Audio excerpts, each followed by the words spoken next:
حالی کا شمار سر سید کے خاص رفیقوں میں ہوتا ہے۔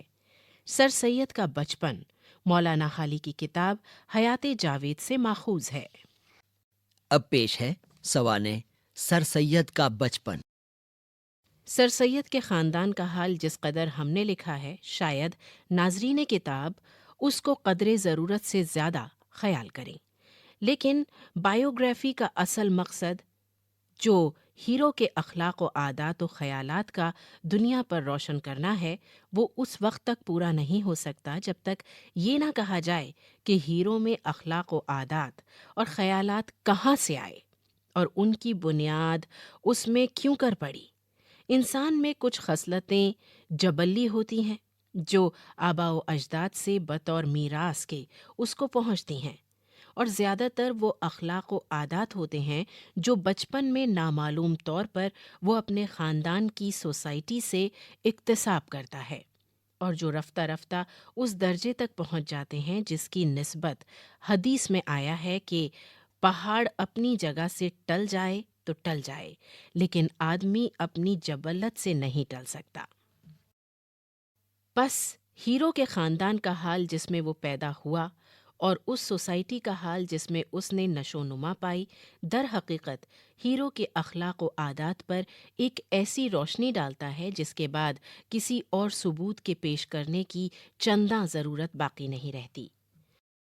سر سید کے پیدا ہونے سے پہلے ان کی بہن صفیۃ النساء اور ان کے بھائی سید محمد خان پیدا ہو چکے تھے۔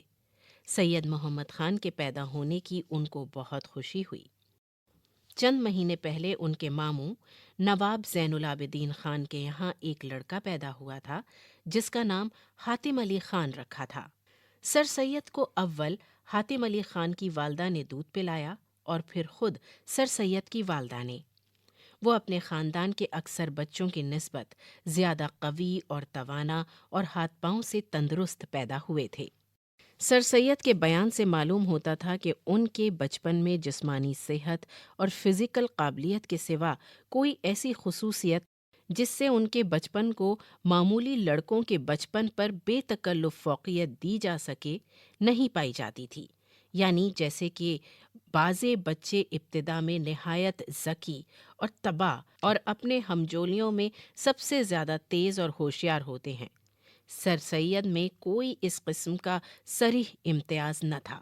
معلوم ہوتا ہے کہ انہوں نے اپنے قواعد ذہنیہ کو محض دماغی ریاضت اور لگاتار غور و فکر سے بتدریج ترقی دی تھی، اور اسی لیے ان کی لائف کا آغاز معمولی آدمیوں کی زندگی سے کچھ زیادہ چمکدار معلوم نہیں ہوتا، لیکن جس قدر آگے بڑھتے جائیے اسی قدر اس میں زیادہ عظمت پیدا ہوتی جاتی ہے، یہاں تک کہ ہیرو کو معمولی آدمیوں کی سطح سے بالاتر کر دیتی ہے۔ اسی لیے بعض حکما کی یہ رائے ہے کہ محنت سے آدمی جو چاہے سو ہو سکتا ہے۔ صفحہ 41۔ سر سید کو مسمات ماں بی بی نے، جو ایک قدیم خیر خواہ خادمہ ان کے گھرانے کی تھی، پالا تھا، اس لیے ان کو ماں بی بی سے نہایت محبت تھی۔ وہ 5 برس کے تھے جب ماں بی بی کا انتقال ہوا۔ ان کا بیان ہے کہ مجھے خوب یاد ہے، ماں بی بی مرنے سے چند گھنٹے پہلے فالسے کا شربت مجھ کو پلا رہی تھی۔ جب وہ مر گئی تو مجھے اس کے مرنے کا نہایت رنج ہوا۔ میری والدہ نے مجھے سمجھایا کہ وہ خدا کے پاس گئی ہے، بہت اچھے مکان میں رہتی ہے، بہت سے نوکر چاکر اس کی خدمت کرتے ہیں اور اس کی بہت آرام سے گزرتی ہے، تم کچھ رنج مت کرو۔ مجھ کو ان کے کہنے سے پورا یقین تھا کہ فی الواقع ایسا ہی ہے۔ مدت تک ہر جمعرات کو اس کی فاتحہ ہوا کرتی تھی اور کسی محتاج کو کھانا دیا جاتا تھا۔ مجھے یقین تھا کہ یہ سب کھانا ماں بی بی کے پاس پہنچ جاتا ہے۔ اس نے مرتے وقت کہا کہ میرا تمام زیور سید کا ہے، مگر میری والدہ اس کو خیرات میں دینا چاہتی تھیں۔ ایک دن انہوں نے مجھ سے پوچھا کہ اگر تم کہو تو یہ گہنا ماں بی بی کے پاس بھیج دوں؟ میں نے کہا ہاں بھیج دو۔ والدہ نے وہ سب گہنا مختلف طرح سے خیرات میں دے دیا۔ بچپن میں سر سید پر نہ تو ایسی قید تھی کہ کھیلنے کودنے کی بالکل بندی ہو، اور نہ ایسی آزادی تھی کہ جہاں چاہیں اور جن کے ساتھ چاہیں کھیلتے کودتے پھریں۔ ان کی بڑی خوش نصیبی یہ تھی کہ خود ان کے ماموں، ان کی خالہ اور دیگر نزدیکی رشتہ داروں کے 14-15 لڑکے ان کے ہم عمر تھے جو آپس میں کھیلنے کودنے کے لیے کافی تھے۔ اس لیے ان کو نوکروں اور اجلافوں کے بچوں اور اشرافوں کے آوارہ لڑکوں سے ملنے جلنے اور ان کے ساتھ کھیلنے کا کبھی موقع نہیں ملا۔ ان کے بزرگوں نے یہ اجازت دے رکھی تھی کہ جس کھیل کو تمہارا جی چاہے شوق سے کھیلو، مگر کسی کھیل کو چھپا کر مت کھیلو۔ اس لیے سب لڑکے جو کھیل کھیلتے تھے اپنے بڑوں کے سامنے کھیلتے تھے۔ ان کے کھیلوں میں کوئی بات ایسی نہ ہوتی تھی جو اپنے بزرگوں کے سامنے نہ کر سکیں۔ خواجہ فرید کی حویلی جس میں وہ اور ان کے ہم عمر لڑکے رہتے تھے، اس کا چوک اور اس کی چھتیں ہر قسم کی بھاگ دوڑ کے کھیلوں کے لیے کافی تھیں۔ ابتدا میں وہ اکثر گیند بلا، کبڈی، گیڑیاں، آنکھ مچولی، چیل چلو وغیرہ کھیلتے تھے۔ اگرچہ گیڑیاں کھیلنے کو اشراف معیوب جانتے تھے، مگر ان کے بزرگوں نے اجازت دے رکھی تھی کہ آپس میں سب بھائی مل کر گیڑیاں بھی کھیلو تو کچھ مضاحقہ نہیں۔ ان کا بیان تھا کہ باوجود اس قدر آزادی کے بچپن میں مجھے تنہا باہر جانے کی اجازت نہ تھی۔ جب میری والدہ نے اپنے رہنے کی جدا حویلی بنوائی اور وہاں آ رہیں، تو باوجود یہ کہ اس حویلی میں اور نانا صاحب کی حویلی میں صرف ایک سڑک درمیان تھی، جب کبھی میں ان کی حویلی میں جاتا تو ایک آدمی میرے ساتھ جاتا۔ اس لیے بچپن میں مجھے گھر سے باہر جانے اور عام صحبتوں میں بیٹھنے یا آوارہ پھرنے کا بالکل اتفاق نہیں ہوا۔ صفحہ 42۔ سر سید لکھتے ہیں کہ میرے نانا صبح کا کھانا اندر زنانے میں کھاتے تھے۔ ایک چوڑا چکلا دسترخوان بچھتا تھا۔ بیٹے، بیٹیاں، پوتے، پوتیاں، نواسے، نواسیاں اور بیٹوں کی بیویاں سب ان کے ساتھ کھانا کھاتے تھے۔ بچوں کے آگے خالی رکابیاں ہوتی تھیں۔ نانا صاحب ہر ایک سے پوچھتے تھے کہ کون سی چیز کھاؤ گے؟ جو کچھ وہ بتاتا وہی چیز چمچے میں لے کر اپنے ہاتھ سے اس کی رکابی میں ڈالتے تھے۔ تمام بچے بہت ادب اور صفائی سے ان کے ساتھ کھانا کھاتے تھے۔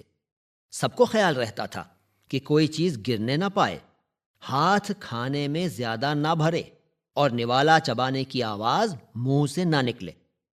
رات کا کھانا وہ باہر دیوان خانے میں کھاتے تھے۔ زمانہ ہو جاتا تھا میری والدہ اور میری چھوٹی خالہ کھانا کھلانے آتی تھیں۔ ہم سب لڑکے ان کے سامنے بیٹھتے تھے۔ ہم کو بڑی مشکل پڑتی تھی۔ کسی کے پاؤں کا دھبا سفید چاندنی پر لگ جاتا تھا تو نہایت ناراض ہوتے تھے۔ روشنائی وغیرہ کا دھبا کسی کے کپڑے پر ہوتا تھا تو اس سے بھی ناخوش ہوتے تھے۔ شام کو چراغ جلنے کے بعد ان کے پوتے اور نواسے جو مکتب میں پڑھتے تھے اور جن میں سے ایک میں بھی تھا، ان کو سبق سنانے جاتے تھے۔ جس کا سبق اچھا یاد ہوتا اس کو کسی قسم کی عمدہ مٹھائی ملتی اور جس کو یاد نہ دیتے اور گھڑک دیتے۔ گرمی اور برسات کے موسم میں اب بھی دلی کے اکثر باشندے سپہر کو جمنا پر جا کر پانی کی سیر دیکھتے ہیں اور تیرنے والے تیرتے ہیں، مگر 50 برس پہلے وہاں اشراف تیرنے والوں کے بہت دلچسپ جلسے ہوتے تھے۔ سر سید کہتے تھے کہ میں نے اور بڑے بھائی نے اپنے والد سے تیرنا سیکھا تھا۔ ایک زمانہ تو وہ تھا کہ ایک طرف دلی کے مشہور تیراک مولوی علیم اللہ کا غول ہوتا تھا، جن میں مرزا مغل اور مرزا طفل بہت سربر آوردہ نامی تھے، اور دوسری طرف ہمارے والد کے ساتھ 100-125 شاگردوں کا گروہ ہوتا تھا۔ یہ سب ایک ساتھ دریا میں کودتے تھے اور مجنو کے ٹیلے سے شیخ محمد کی بائیں تک یہ سارا گروہ تیرتا جاتا تھا۔ پھر جب ہم دونوں بھائی تیرنا سیکھتے تھے تو اس زمانے میں بھی 30-40 آدمی والد کے ساتھ ہوتے تھے۔ انہی دنوں میں نواب اکبر خان اور چند اور رئیس زادے بھی تیرنا سیکھتے تھے۔ زینت المساجد کے پاس نواب احمد بخش خان کے باغ کے نیچے جمنا بہتی تھی، وہاں سے تیرنا شروع ہوتا تھا۔ مغرب کے وقت سب تیراک زینت المساجد میں جمع ہو جاتے تھے اور مغرب کی نماز جماعت سے پڑھ کر اپنے اپنے گھر چلے آتے تھے۔ میں ان جلسوں میں اکثر شریک ہوتا تھا۔ تیر اندازی کی صحبتیں بھی سر سید کے ماموں زین العابدین خان کے مکان پر ہوتی تھیں۔ وہ کہتے تھے کہ مجھے اپنے ماموں اور والد کے شوق کا وہ زمانہ جب کہ نہایت دھوم دھام سے تیر اندازی ہوتی تھی یاد نہیں، مگر جب دوبارہ تیر اندازی کا چرچا ہوا وہ بخوبی یاد ہے۔ اس زمانے میں دریا کا جانا موقوف ہو گیا تھا۔ ظہر کی نماز کے بعد تیر اندازی شروع ہوتی تھی۔ نواب فتح اللہ بیگ خاں، نواب سید عظمت اللہ خاں، نواب ابراہیم علی خاں اور چند شہزادے اور رئیس اور شوقین اس جلسے میں شریک ہوتے تھے۔ نواب شمس الدین خان رئیس فیروز پور جھرکا جب دلی میں ہوتے تھے تو وہ بھی آتے تھے۔ میں نے بھی اسی زمانے میں تیر اندازی سیکھی اور مجھ کو خاصی مشق ہو گئی تھی۔ مجھے خوب یاد ہے کہ ایک دفعہ میرا نشانہ جو تودے میں نہایت صفائی اور خوبی سے جا کر بیٹھا تو والد بہت خوش ہوئے اور کہا، مچھلی کی جائے کو کون تیرنا سکھائے؟ یہ جلسہ برسوں تک رہا، پھر موقوف ہو گیا۔ دلی سے 7 کوس مغل پور ایک جاٹوں کا گاؤں ہے۔ وہاں سر سید کے والد کی کچھ ملک بطور معافی کے تھی۔ اگر کبھی فصل کے موقع پر ان کے والد مغل پور جاتے تو ان کو بھی اکثر اپنے ساتھ لے جاتے اور 1 ہفتہ گاؤں میں رہتے۔ سر سید کہتے تھے کہ اس عمر میں گاؤں میں جا کر رہنا، جنگل میں پھرنا، عمدہ دودھ اور دہی اور تازہ تازہ گھی اور جاٹنیوں کے ہاتھ کی پکی ہوئی باجرے یا مکئی کی روٹیاں کھانا نہایت ہی مزہ دیتا تھا۔ سر سید کے والد کو اکبر شاہ کے زمانے میں ہر سال تاریخ جلوس کے جشن پر 5 پارچہ اور 3 رقوم جواہر کا خلعت عطا ہوتا تھا، مگر اخیر میں جیسا کہ اوپر ذکر کیا گیا انہوں نے دربار کا جانا کم کر دیا تھا اور اپنا خلعت سر سید کو باوجود یہ کہ ان کی عمر کم تھی دلوانا شروع کر دیا تھا۔ سر سید کہتے تھے کہ ایک بار خلعت ملنے کی تاریخ پر ایسا اتفاق ہوا کہ والد بہت سویرے اٹھ کر قلعے چلے گئے اور میں بہت دن چڑھے اٹھا۔ ہر چند بہت جلد گھوڑے پر سوار ہو کر وہاں پہنچا، مگر پھر بھی دیر ہو گئی۔ جب لال پردے کے قریب پہنچا تو قاعدے کے موافق اول دربار میں جا کر آداب بجا لانے کا وقت ہی نہیں رہا تھا۔ داروغہ نے کہا کہ بس اب خلعت پہن کر ایک ہی دفعہ دربار میں جانا۔ جب خلعت پہن کر میں نے دربار میں جانا چاہا تو دربار برخاست ہو چکا تھا اور بادشاہ تخت پر سے اٹھ کر ہوادار پر سوار ہو چکے تھے۔ بادشاہ نے مجھے دیکھ والد سے جو اس وقت ہوادار کے پاس ہی تھے کہا کہ تمہارا بیٹا ہے؟ انہوں نے کہا حضور کا خانہ زاد۔ بادشاہ چپکے ہو رہے۔ لوگوں نے جانا کہ بس اب محل میں چلے جائیں گے، مگر جب تسبیح خانے میں پہنچے تو وہاں ٹھہر گئے۔ تسبیح خانے میں بھی ایک چبوترا بنا ہوا تھا جہاں کبھی کبھی دربار کیا کرتے تھے۔ اس چبوترے پر بیٹھ گئے۔ جواہر خانے کے داروغہ کو کشتی جواہر حاضر کرنے کا حکم ہوا۔ میں بھی وہاں پہنچ گیا تھا۔ بادشاہ نے مجھے اپنے سامنے بلایا اور کمال عنایت سے میرے دونوں ہاتھ پکڑ کر فرمایا کہ دیر کیوں کی؟ حاضرین نے کہا عرض کرو کہ تقصیر ہوئی، مگر میں چپکا کھڑا رہا۔ جب حضور نے دوبارہ پوچھا تو میں نے عرض کیا کہ سو گیا تھا۔ بادشاہ مسکرائے اور فرمایا بہت سویرے اٹھا کرو۔ اور ہاتھ چھوڑ دیے۔ لوگوں نے کہا آداب بجا لاؤ۔ میں آداب بجا لایا۔ بادشاہ نے جواہرات کی معمولی رقمیں اپنے ہاتھ سے پہنائیں۔ میں نے نظر دی اور بادشاہ اٹھ کر خاصی ڈیوڑی سے محل میں چلے گئے۔ تمام درباری میرے والد کو بادشاہ کی اس عنایت پر مبارک سلامت کہنے لگے۔ صفحہ 44۔ سر سید کہتے تھے کہ اس زمانے میں میری عمر 8-9 برس کی ہوگی۔ تقریباً انہی دنوں میں راجہ رام موہن رائے جو برہمو سماج کے بانی تھے، ان کو اکبر بادشاہ نے کلکتہ سے بلایا تھا تاکہ اضافہ پینشن بادشاہی کے لیے ان کو لندن بھیجا جائے۔ چنانچہ وہ بادشاہ کی طرف سے لندن بھیجے گئے اور 1831 میں وہاں پہنچے۔ سر سید نے لندن جانے سے پہلے ان کو متعدد دفعہ دربار شاہی میں دیکھا تھا۔ سر سید کہتے تھے کہ مجھ کو اپنی بسم اللہ کی تقریب بخوبی یاد ہے۔ سہ پہر کا وقت تھا اور آدمی کثرت سے جمع تھے۔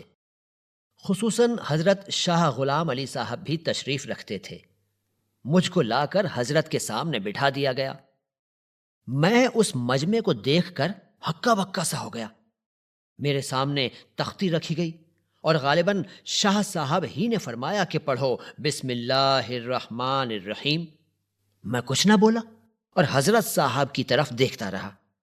انہوں نے اٹھا کر مجھے اپنی گود میں بٹھا لیا اور فرمایا کہ ہمارے پاس بیٹھ کر پڑھیں گے، اور اول بسم اللہ پڑھ کر اقرا کی اول آیتیں مالم یالم تک پڑھیں۔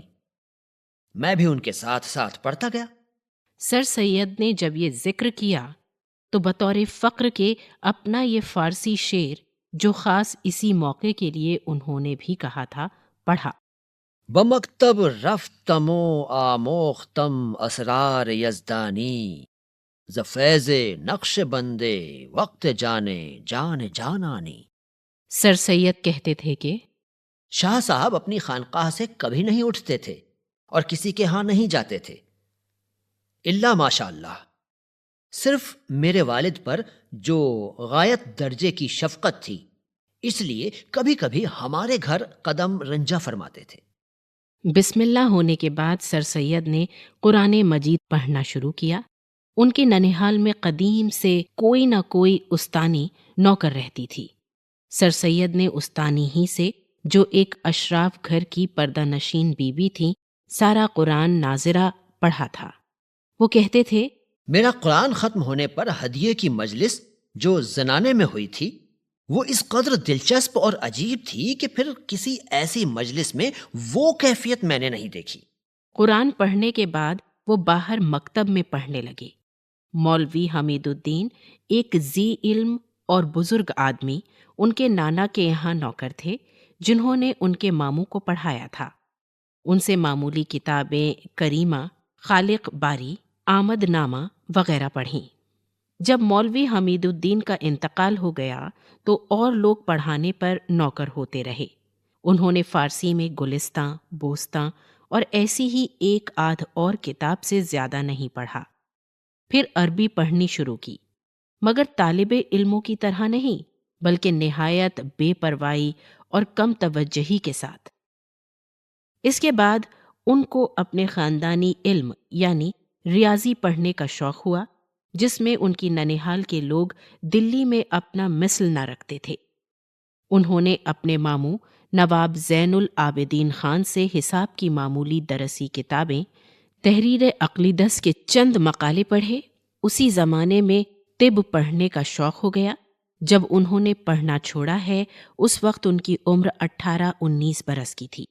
اس کے بعد بطور خود کتابوں کے مطالعے کا برابر شوق رہا، اور دلی میں جو اہل علم اور فارسی دانی میں نام آور تھے، جیسے صہبائی، غالب اور آزردہ وغیرہ، ان سے ملنے کا اور علمی مجلسوں میں بیٹھنے کا اکثر موقع ملتا رہا۔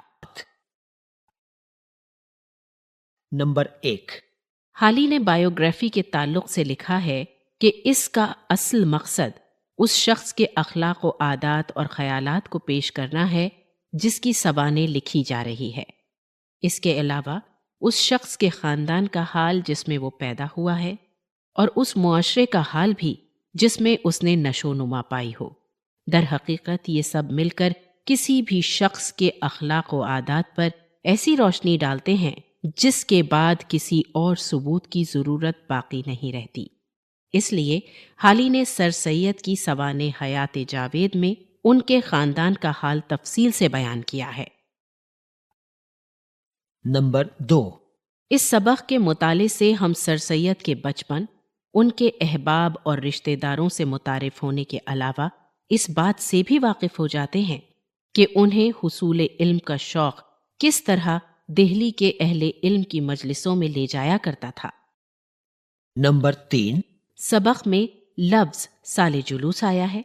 کوئی بادشاہ جس سال تخت نشین ہوا کرتا تھا، اس سال کو اس کا سال جلوس کہتے تھے۔ اس کے علاوہ اس کے دوران بادشاہت جب کوئی واقعہ کسی وقت رونما ہوتا تھا تو اس واقعے کا حوالہ اس کے بادشاہت کے اس سال سے دیا جاتا تھا۔